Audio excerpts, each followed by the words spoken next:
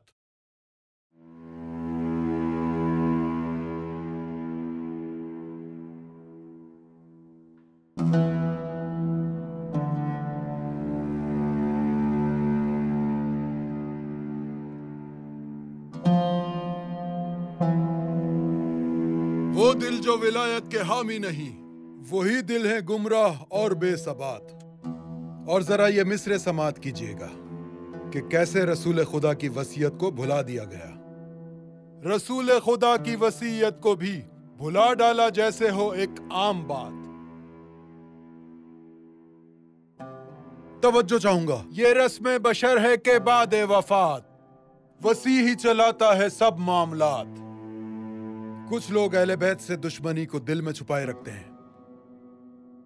जो दिल में छुपाए रहे दुश्मनी, अगरचे ये लगती है कुछ सख्त बात, वो सब हक पे होते अगर मुत्तफिक तो उम्मत बिखरती न यूं शश जिहाद। तुम फौरन वहां जाओ और जाकर देखो कि वो खवातीन में क्या बातें कर रही हैं, कौन सी हदीस बयान कर रही हैं, किस सवाल का जवाब दे रही हैं और हुकूमत के खिलाफ क्या बातें कर रही हैं।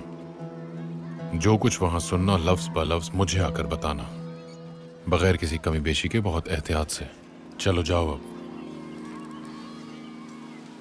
मैं बहुत खुश हूं कि अपनी जिंदगी में इस वहदत का और आले रसूल की वली अहदी का ये मुबारक दिन देखना नसीब हुआ है मुझे।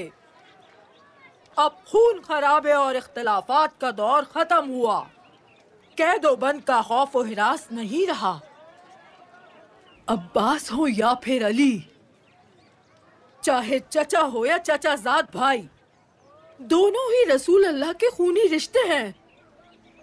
तमाम इख्तलाफात खत्म हो चुके हैं। बीबी पर उस खातून की साजिश आमेज गुफ्तगू नागवार गुजरी। उन्होंने अपने जद रसूल अल्लाह से हदीस नकल फरमाई और कहा कि उस औरत की तरह अमीरुल मोमिनीन अलैहिस्सलाम को दूसरों के बराबर करार न दिया जाए। और हज़रत फातिमा ज़हरा की एक हदीस का जिक्र किया जो नस्ल दर नस्ल औलाद अली से रिवायत हुई थी। क्या तुमने उसे फरामोश कर दिया है जो रसूल अल्लाह ने गदीर खुम में फरमाया था, जिसका मैं मौला हूँ ये अली भी उसका मौला है। और ये भी फरमाया कि अली को मुझसे वही निस्बत है जो हारून को मूसा से थी।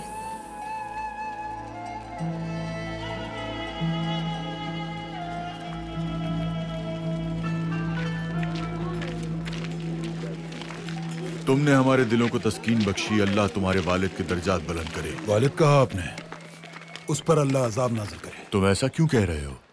अपने बाप को बद्दुआ क्यों दे रहे हो ऐ शायर? क्योंकि उसके करतूत से वाकिफ हूं मैं शाहिद हूं कि वो जालिम शख्स फर्जंद रसूल को जिनके मज़ार की आप जियारत करने के लिए आए हैं दर्दनाक अजियतें देता रहा। आखिरकार फर्जंद रसूल शहीद हो गए। उस वक्त मैं बहुत कम सिन था। मैंने खुदा की बेहतरीन और बदतरीन मखलूक को एक साथ देखा है। थोड़ा ख्याल करो है भाई, हो सकता है कि तुम्हारे इर्द गिर्द ऐसे अफराद मौजूद हो जो तुम्हारी बातें हजम ना कर सके। अल्लाह आपकी ज़ियारत कबूल करे। आप चाहें तो मजीद रुक सकते हैं यहाँ। बगदाद में मुझे अपने एक देरीना दोस्त से मुलाकात करने के लिए जाना है। इस तरह आप लोगों को यहाँ रुकने के लिए ज्यादा वक्त मिल सकेगा। तुम्हारा क्या नाम है ऐ शायर गुमनाम? कशा जिम। मुनाफिकाना शायरी में काफी महारत हासिल है तुम्हें। तुम्हारा नाम याद रहेगा मुझे।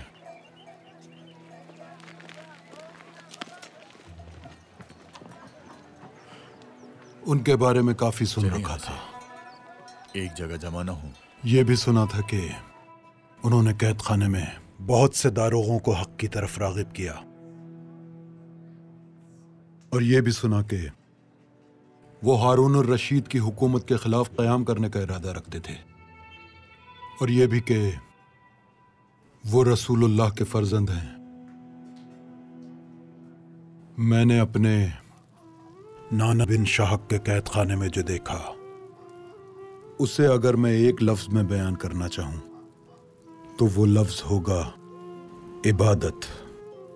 लगता था कि उनका माबूद कोई और है और हमारा कोई और। हमारी सोच से बढ़कर वो अल्लाह की इबादत किया करते थे। वो तवील सजदे करते थे और अपने हाथों को दुआ के लिए बुलंद करते थे। उनको देखकर मुझे अल्लाह से एक खास लगाव हो गया।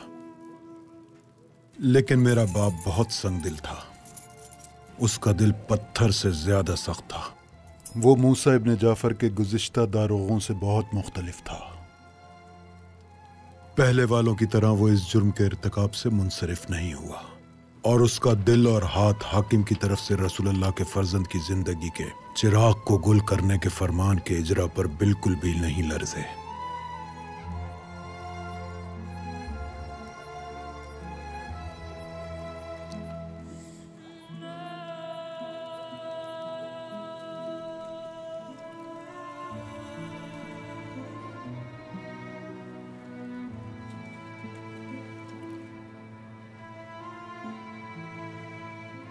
मुझे उनकी शहादत की खबर के मदीना पहुंचने का बहुत अफसोस था,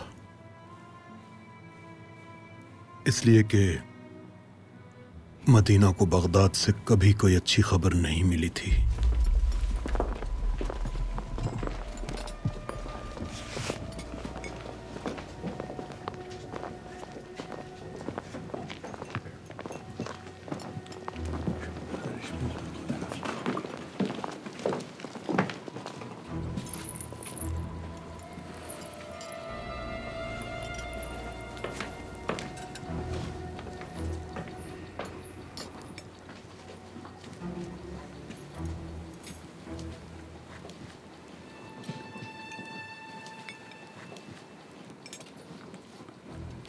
मुझे खबर मिली है कि अली इब्ने मूसा के हामी अब्बासी हुकूमत के खिलाफ कयाम करने के लिए आमादा हो रहे हैं।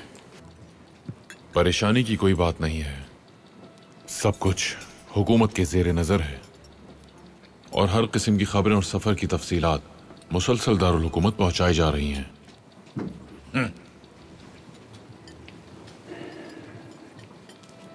आप लोग बाहर चले जाएं।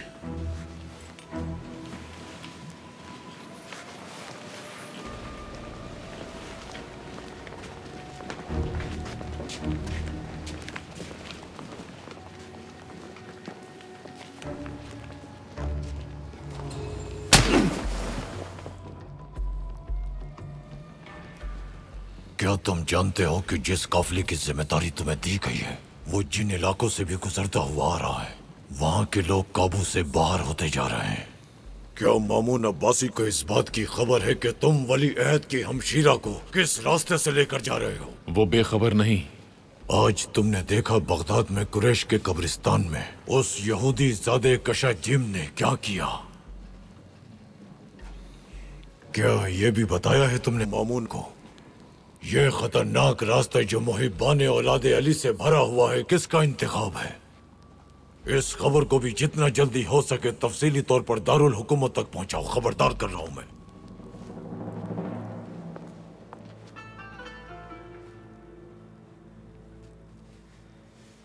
यह पैगाम हमारे मौला अली इब्ने मूसा तक पहुंचा दीजिए।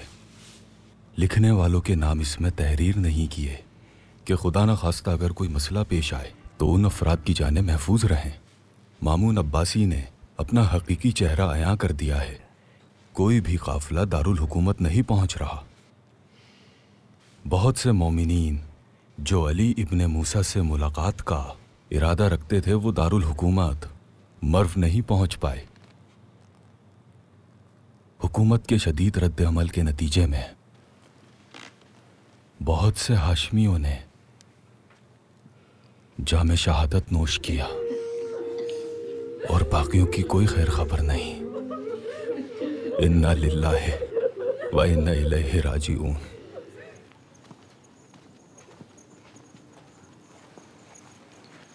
ये एक और हुकूमती पैगाम आया है।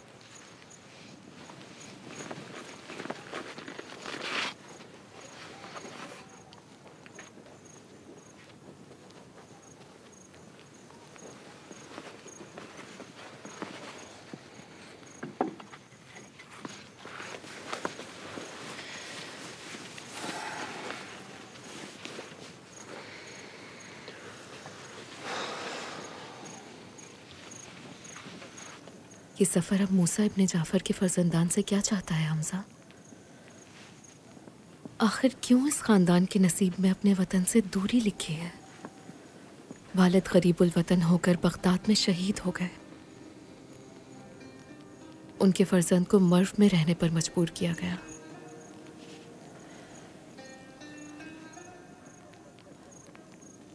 और फिर हुकूमती पैगामों का ये सिलसिला। इस बार क्या नया होने जा रहा है हमारे साथ?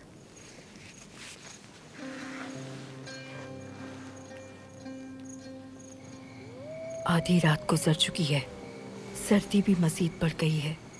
मुझे तो इनकी खवातीन और बच्चों की फिक्र है। इनका मजीद यहाँ ठहरना बेहतर नहीं है।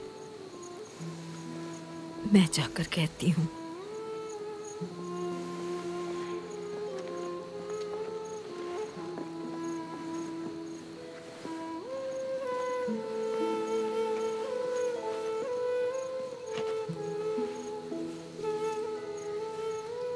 बीबी जान, जानती हूँ कि अपने वालिद की कब्र से जुदा होना आपके लिए बहुत मुश्किल है, लेकिन सर्दी की वजह से ज्यादा नहीं ठहर सकते हम यहाँ। बीबी, बेहतर होगा आप कुछ देर आराम कर लें।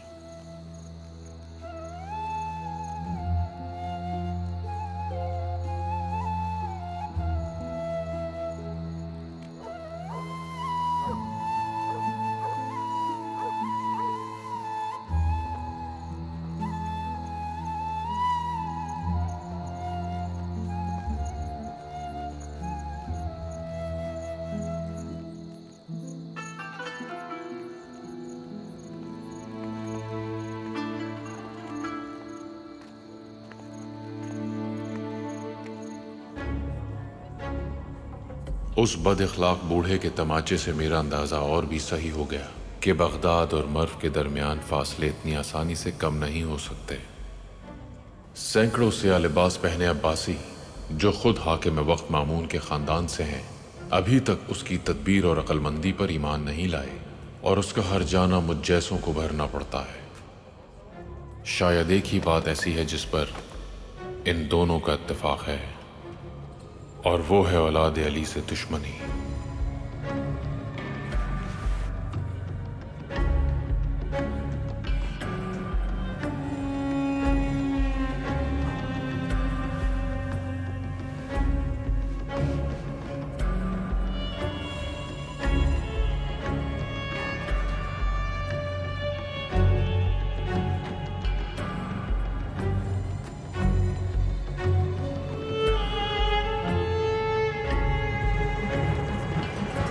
हम हाकिम वक्त के वली अहद के सगे बहन भाई थे, लेकिन इसके बावजूद हमारी परेशानियां और मुश्किलात कम नहीं थीं। और इस परेशानी की एक वजह यह थी कि हमारे किसी भी काफिले को मर्व पहुंचने नहीं दिया जा रहा था। बीबी भी इस हवाले से काफ़ी परेशान थी, क्योंकि हम ये बात जान चुके थे कि मामून अब्बासी की हुकूमत के दौरान हर इक़दाम गैर मामूली है।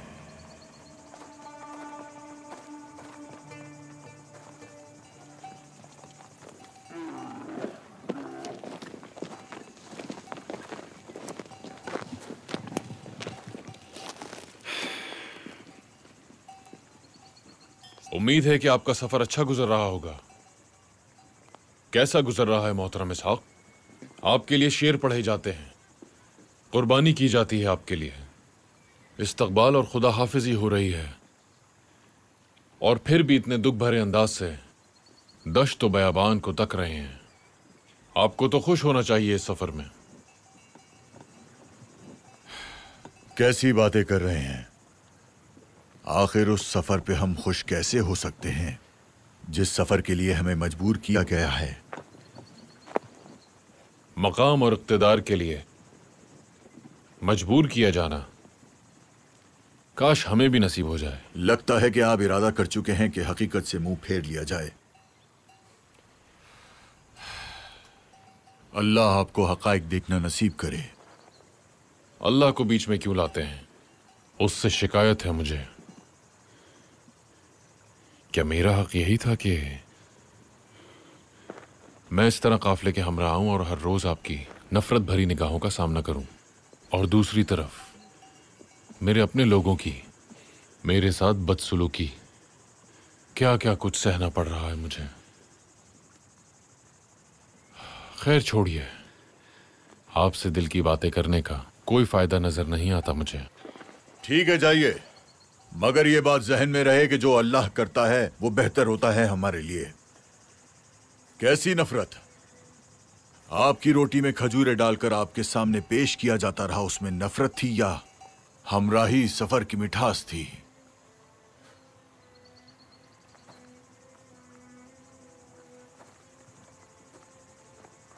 अल्लाह ने आपको मुस्तहिक समझा है, तभी दोनों रास्तों को आपके सामने वाज़ेह कर दिया है। ये तौफीक हर किसी को नसीब नहीं होती। आपको इन दोनों में से किसी एक का इंतखाब करना है।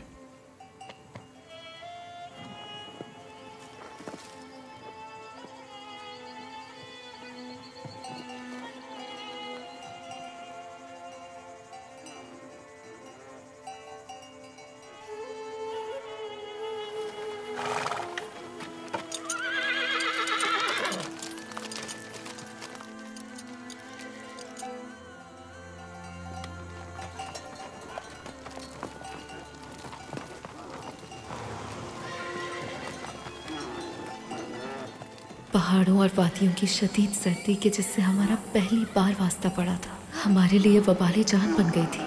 लेकिन इससे भी ज्यादा परेशान कुन बात यह थी कि हुकूमत के भेजे हुए मामूर अचानक गायब हो गए और मशकूक अफराद की आमदोरफ्त शुरू हो गई। ये अजीब और गरीब इज़्तिराब और वहशत की कैफियत हड्डियों तक पहुँचने वाली सर्दी से ज्यादा तकलीफ देती।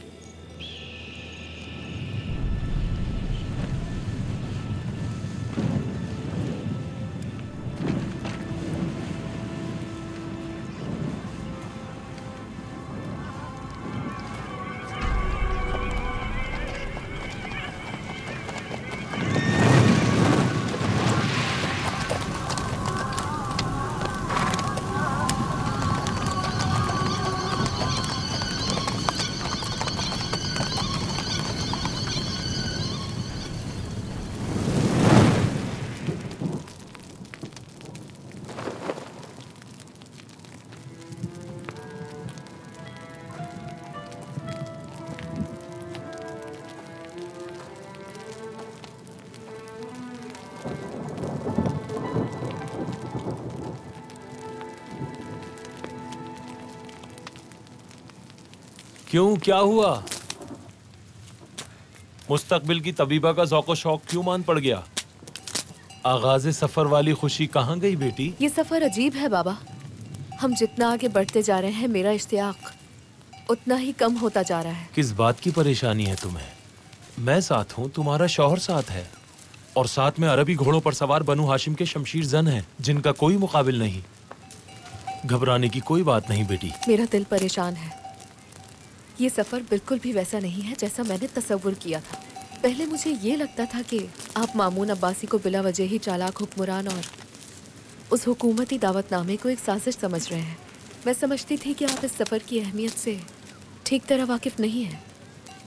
आप जानते हैं ना कि मुझे मर्व के कुतुब खानों और तिब्बो तबाबत के मराकज़ जाने का कितना शौक़ था, और दारुल हुकूमत में उस इमारत को भी देखने का शौक़ था जिसे हमारी सुकूनत के लिए मखसूस किया गया है।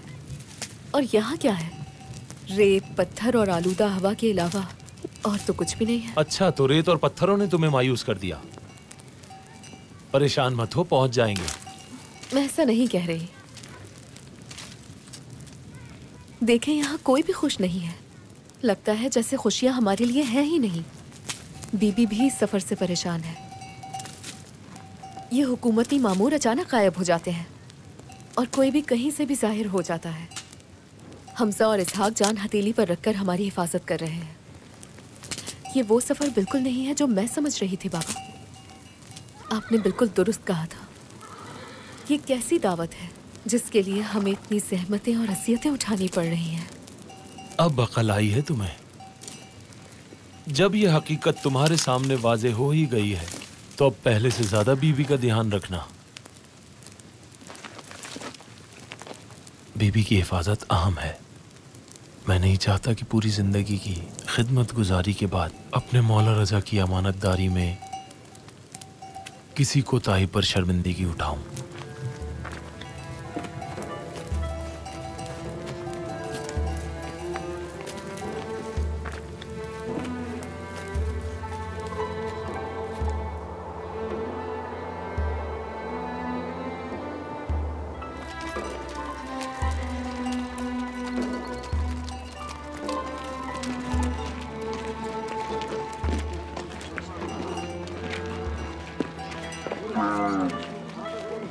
बाबा जान, अल्लाह आपको सलामत रखे बाबा जान। बीबी कह रही हैं कि हम यहाँ क़याम करेंगे। वो चाहती हैं कि यहाँ की ख़वातीन के लिए मजलिस हदीस व नसीहत का इंतज़ाम किया जाए। उनका हुक्म सर आँखों पर। मैं बहुत परेशान हूँ। किसी की हिफाजत आसान काम नहीं, वो भी किसी ऐसी हस्ती की हिफाजत जो इस कदर अहम और महबूब हो। तो फिर इस इज़्तिराब और बेचैनी का होना फितरी अमल है। हमारा ये सफ़र तो अजीबो गरीब वाक़यात से भरा हुआ है। सफ़र का तूलानी होना, दूरी और उदासी, कभी अपनों और कभी गैरों के साथ माशरत, ये सब जंगजू मर्दों के जिस्म रूह को भी थका देता है। मैं परेशान हूँ। मैं बीबी को ऐसी रंजीदा हालत में देखकर गमज़दा हूँ। एक अरसे से ज़मीन व आसमान मुझे ये समझाने की कोशिश कर रहे हैं कि ये सफ़र दुखों और तकलीफ़ों से भरा हुआ है। कल की रात आपने कहां बसर की जनाब?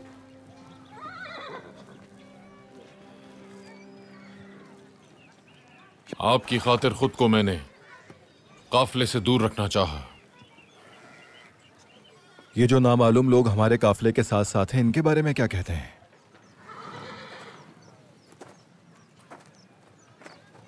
नामालूम? कौन है? मैंने तो किसी को भी नहीं देखा। अच्छा, खुश आमदीद। कुछ दिनों से मैं बहुत बेसब्री से आप लोगों की मुंतज़िर हूँ। मेरी दावत कबूल करके मेरे गरीब खाने को इज्जत बख्शे। हलवा बनाकर लाई हूँ मैं। अगर आप मुझे इजाज़त दे तो मैं ये बीबी की खिदमत में पेश कर दूँ। मुंह मीठा कर लें जनाब इसहाक, बहुत खुलूस से बना कर लाई है।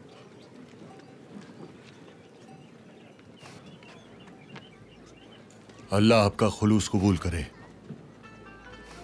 हमजा। जी भाई। इन खातून को बीबी के पास ले जाएं। ठीक है।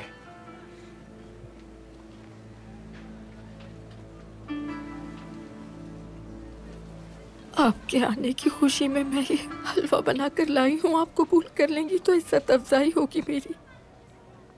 थोड़ा सा चख लीजिए।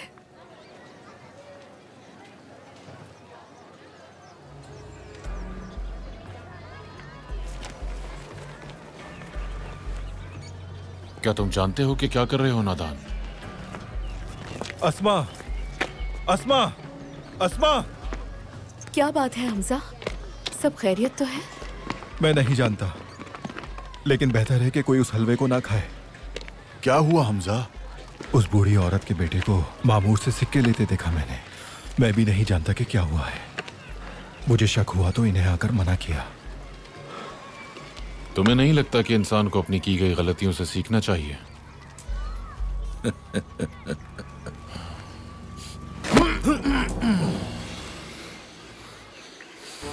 शर्म आनी चाहिए तुम्हें। मैं अब तुम्हारा मातहत नहीं हूं। मामून अब्बासी की मकाराना चालों से मुझ जैसा तजर्बाकार और वफादार सिपाही भी महफूज नहीं था। मैंने उस शख्स के साथ अहद वफा बांधा था जो दूसरों को क्या अपनों को भी माफ नहीं करता। एक मामूरियत के बाद दूसरी, और इसके बारे में मैं बस इतना जानता हूं कि यह अब्बासी हुकूमत के लिए मेरी जिंदगी की आखिरी मामूरियत होगी।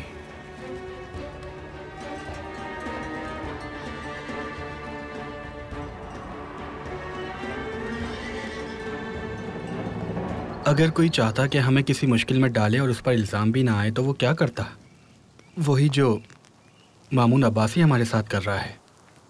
मुझे नहीं लगता कि हुकूमत के सिपाहियों में इतनी जुर्रत है कि वो वलीअहद के खानदान के काफिले पर हमला कर सकें, और अगर उन्होंने ऐसा किया तो मामून अब्बासी की साजिशें बेनकाब हो जाएंगी, और उसने जो दोस्ती का ढोल पीटा है वो तबले जंग की सदा में तब्दील हो जाएगा।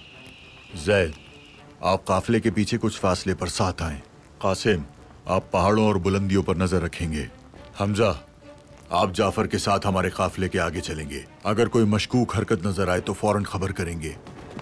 मदीना से यहाँ तक नामालूम और मख्फी अफराद हमारे काफिले का पीछा नहीं छोड़ रहे थे। कभी पहाड़ों में, कभी नखलिस्तानों में, कभी मैदानों और बयाबानों में।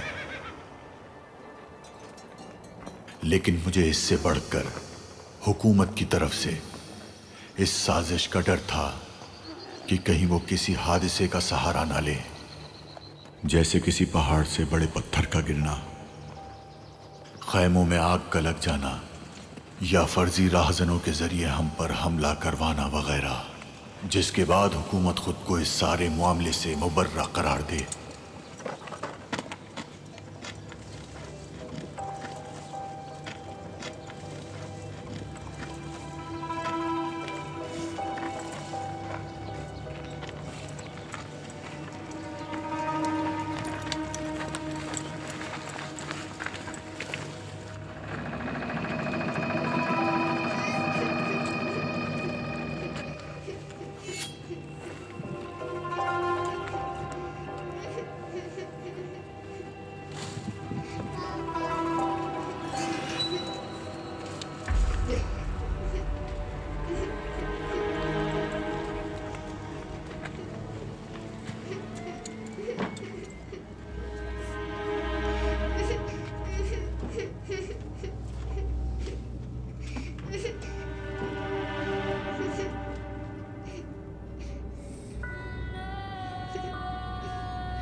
ये जगह खतरे से खाली नहीं है।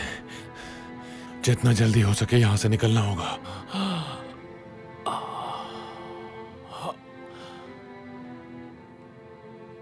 बीबी बीमार हो गई है और मेरी किसी भी कोशिश से खातिर खा नतीजा हासिल नहीं हो रहा। शायद ये इसहाक इब्ने मूसा के तसक्कुर की वजह से है। उन्होंने जब से कहा है कि वो खतरे को महसूस कर रहे हैं और हमें बीबी का पहले से ज्यादा ख्याल रखना होगा, तब से हर सदा पे मेरा दिल लरस उठता है। हमजा लौट आया है।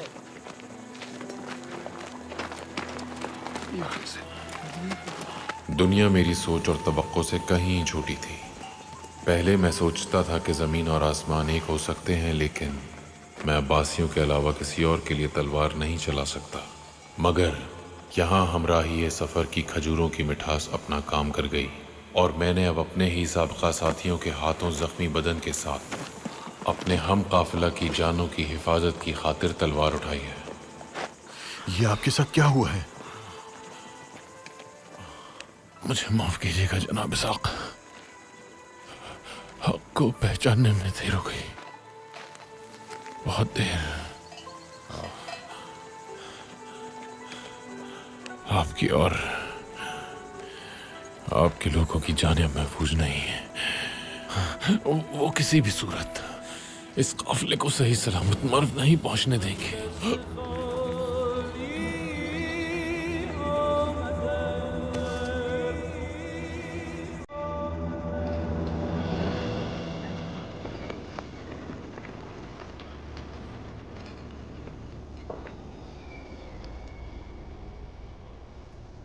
मुकाबले के लिए तैयार हो जाए। कासिम, जैद, इब्राहिम, आप लोग मेरे साथ चलें। हमजा, आप बीवी और दीगर खवातीन को लेकर किसी पुरअमन इलाके की तरफ चले जाएं। याकूब, हमजा के साथ जाएं। आप जल्दी करें। हमारा क्या होगा? बेहतर होगा कि आप काफिले से कुछ फासले पर रहें। आपकी हिफाजत के लिए हमजा साथ जाएगा आपके। हमारे भाई और इमाम रिजा आपके मुंतजिर हैं, उन्हें हमारा सलाम कहिएगा।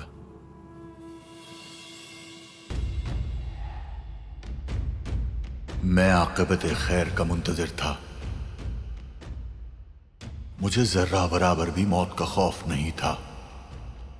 हम बनु हाशिम को दुनिया में शहादत से बढ़कर कुछ अजीज नहीं, लेकिन मैं ये नहीं चाहता था कि मुझे सौंपी गई जिम्मेदारी अधूरी रह जाए।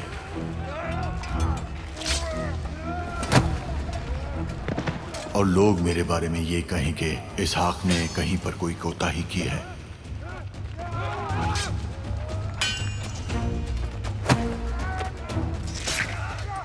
मेरे पास सबसे कीमती शय मेरी जान थी, जिसे मैं मैदान में ले आया हूं।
देखो इन्होंने हमारे साथ क्या किया।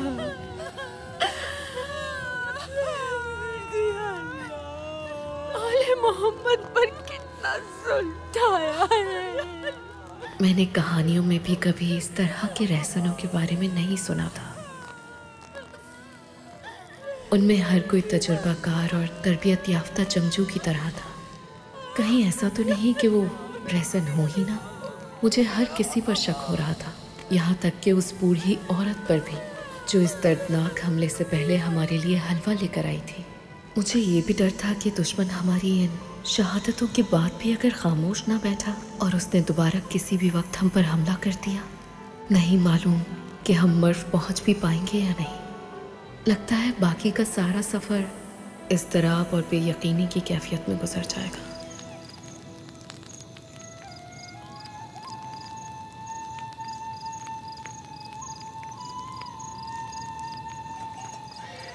बीबी पूछ रही है कि कुम तक कितना फासला है। मेरे ख्याल में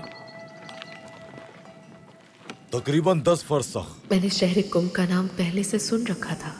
मेरी वालिदा ने इमाम जाफ़र इब्ने मोहम्मद से रिवायत किया था कि कुम अहले बैत का हरम है। बीबी कह रहे हैं कि कुम तक 10 फरसख का फासला है। जैसे ही मैंने बीबी को कुम का फासला बताया, उन्होंने फौरन काफिले से अलग होकर कुम की तरफ जाने का हुक्म दिया।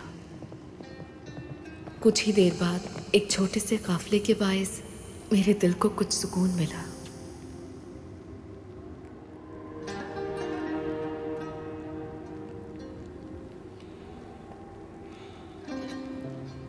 मेरा सलाम हो अहले बैत इस्मत व तहारत पर। बहुत शर्मिंदा है बीबी। अल्लाह गवाह है कि हमने कहीं भी सुस्ती से काम नहीं लिया। हम लोगों को जैसे ही आपके काफिले की खबर मिली, हम उसी वक्त रवाना हो गए। हमें अपने गम में शरीक समझे। मर्व तक पहुंचने में बहुत दिन लग जाएंगे। आपसे दरखास्त करते हैं कि आप कुछ दिन कुम में हमारी मेजबानी कबूल फरमाएं। फिर से इत्मीनान और इज़्तिराब यकजा हो गए। इत्मीनान इसलिए कि कुम का नाम सुनते ही बीबी के रंजीदा और गमज़दा चेहरे पर इत्मीनान नजर आया, और इज़्तिराब इसलिए कि मालूम नहीं कुम पहुंचने तक हमारे साथ क्या होगा। कुम वालों, बीबी का काफिला पहुंच गया है। दुख्तर मूसा इब्ने जाफर का काफिला पहुंच गया है। खुशामदीद, खुशामदीद मूसा इब्ने जाफर की दुख्तर। खुशामदीद, आपने कुम वालों को यह शर्फ बख्शा। आप पर हमारा सलाम। हम सब आपका खैर मकदम करते हैं। मर्व में हमारे मौला रिजा की खिदमत में पहुंचने तक काफी रास्ता बाकी है। आप सेहत याब होने तक यहीं कुम में कयाम फरमाइए और इस शहर वालों को अपनी खिदमत का मौका दीजिए। मेरा सलाम कबूल कीजिए। हम सब आपके गम में बराबर के शरीक हैं। कुम के तमाम मर्द और ख़वातीन आपसे ताज़ियत करना चाहते हैं और आपकी सलामती के लिए दुआ गो हैं।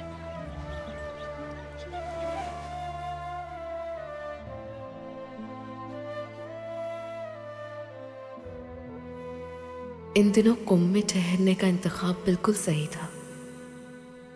अपनी माँ की नसीहत और जनाब इसहाक शहीद की वसीयत के मुताबिक मैं खुद को बीबी के मुहाफ़िज़ के मुकाम पर देख रही थी। एक जगह ज़्यादा देर तक नहीं ठहर सकती थी। बीबी हर हाल में, चाहे खलवत में हो या ख़वातीन से मुलाकात में मसरूफ़ हो, ज़िक्र इलाही को कभी फरामोश नहीं करती थी। और मेरी इबादत इन दिनों बीबी की आयादत करने में थी, दवा बनाना और बीबी की सेहतयाबी के लिए अपनी पूरी कोशिश करना। अस्मा, बीबी, देखो क्या हुआ है। बीबी क्या हुआ है आपको?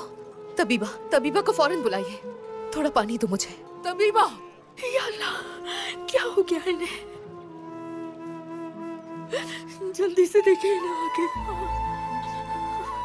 पुरसुकून हो जाएं। मेहरबानी करके आप सब बाहर चली जाएं। चले। या अल्लाह, अपना करम करना।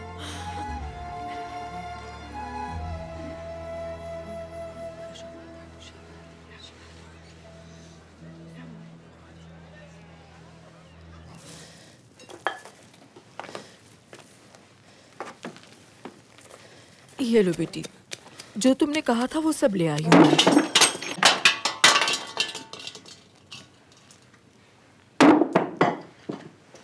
इतनी घबराई हुई क्यों हो तुम? काम कर रही हूँ, घबराई हुई नहीं हूँ मैं।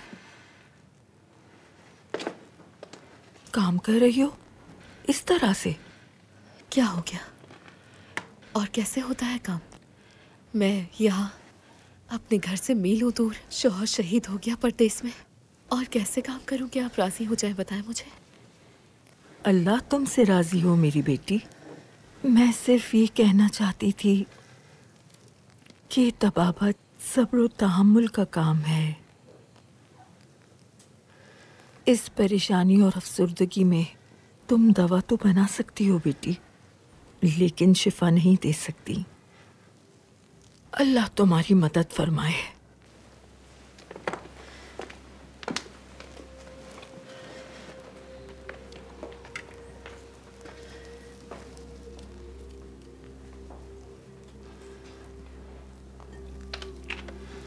क्या हो गया है तुम्हें?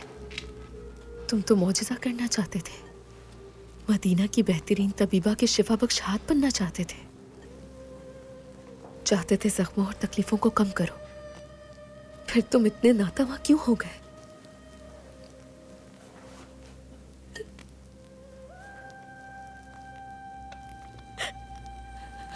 आखिर इस बीमारी का इलाज मुश्किल क्यों है?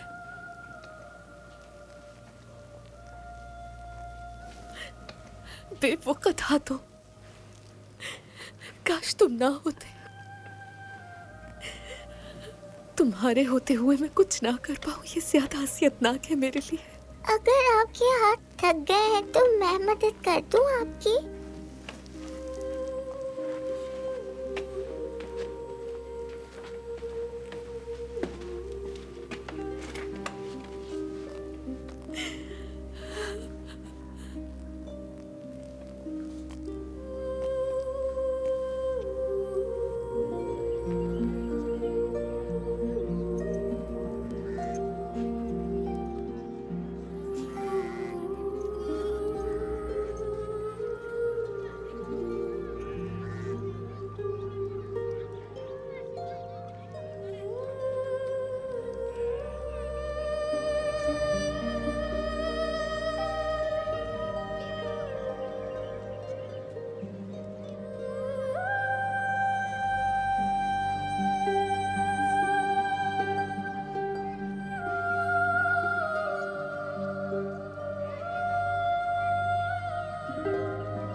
बीमारी भी रहसनों से कम नहीं है,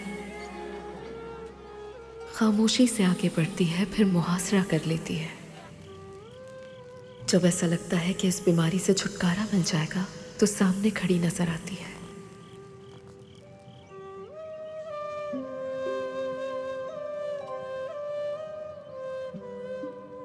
हम तबीबों से दवा और अल्लाह से शिफा तलब करते रहे,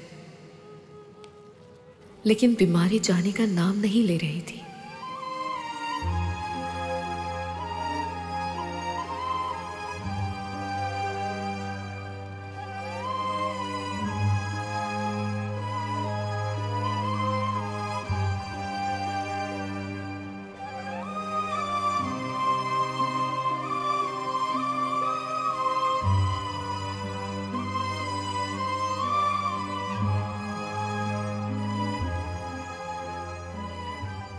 और उस दिन से अल्लाह की पनाह, जब तबीब दवा और इलाज के बजाय नहीं जानते, शायद या दुआ करें जैसे अल्फाज की तकरार करें।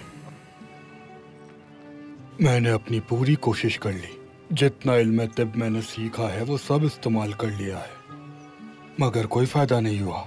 नहीं जानता कि उनकी बीमारी की असल वजह मुझ पर जाहिर क्यों नहीं हो रही।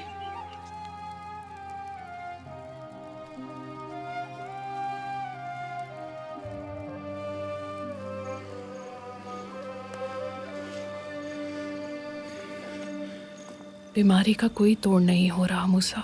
तो इसके इलाज के लिए मजीद कोशिश करेंगे हम।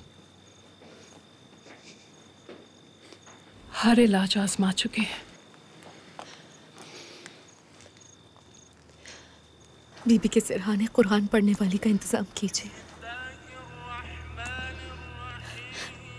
तबीब ने जवाब दे दिया है अब किसी के बस की बात नहीं है।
मशहद का वो 8वां मोती है तस्बीह मोहम्मद का, वो 8वां मोती है तस्बीह मोहम्मद का। आला है तेरा शजरा या फातिमा। काश कि मैं पहले ही बीबी से पूछ लेती कि मैं यहीं ठहर जाऊं और आपके फिराक में अश्क बहाऊं या मदीने की तरफ लौट जाऊं और जहां कहीं भी मुमकिन हो आपके इस सफ़र की हकीकत को बयान करती रहूं। आपके पास ही ठहर जाऊं और अपनी माँ से जुदाई को बर्दाश्त करूं या फिर अपनी माँ के पास चली जाऊं और आपसे दूरी का गम सहूं। यहीं कुम में आपके कब्र मुबारक की मुजावर बन जाऊं और आपके ज़ायरीन की खिदमत करूं या आपकी सफ़ीर बनकर मदीना चली जाऊं। ऐ काश मैं पहले ही बीबी से पूछ लेती। ज्यादा वक्त नहीं गुजरा था कि इमाम अली इब्ने मूसा रिज़ा अलैहिस्सलाम ने अपने एक सहाबी साद अशरी को ज़ियारतनामाए हजरत बीबी फातिमा मासूमा सलामुल्लाह अलैहा देकर कुमुल मुक़द्दिसा भेजा और उस जमाने से लेकर क़यामत तक आने वाले ज़ायरीन के लिए उस ज़ियारतनामे को वसीलाए मारफते हजरत फातिमा मासूमा करार दिया।